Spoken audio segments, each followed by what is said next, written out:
મારા પપ્પા બાબુભાઈ થીબા જેમણે પોતાના કરિયરની શરૂઆત ગુજરાતી ફિલ્મોથી કરી. બિલકુલ. પારકી થાપણ ફિલ્મ જે એ સમયે સુપર ડુપર હિટ થઈ હતી એના રાઇટર મારા પપ્પા હતા અને પછી કનોડિયા ફિલ્મ સાથે જોડાયા હતા એઝ અ લાઇન પ્રોડ્યુસર.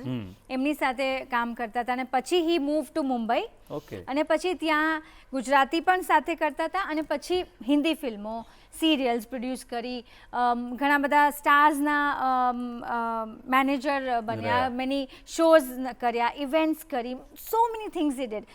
સો બાળપણથી જ મેં ફિલ્મી માહોલ જોયું. એટલે આમ શૂટિંગમાં નહોતી જાતી પણ એ વાતો, એ વાતાવરણ, એક્ટર્સનું આવવા જવાનું ઘરમાં, એટલે અને એ ટાઈમે જસ્ટ હજી તો આમ 9મી 10મીમાં તમે આવ્યા હો અને એ નવા ટીનેજર બન્યા હો અને આ માહોલમાં હું થોડી રંગાઈ ગઈ હતી. એટલે મને મનમાં તો એમ થઈ ગયું હતું કે આહા હિરોઈન બનવું છે, જે થાય તે પણ હિરોઈન બનવું છે. એટલે એ પછી મારી અલગ સ્ટ્રગલ હતી કે પપ્પા કહેતા હતા હિરોઈન નથી બનવાનું, તમારે બીજું જ કંઈક બનવું છે, તમારે હિરોઈન સિવાયનું કંઈ પણ તું કે.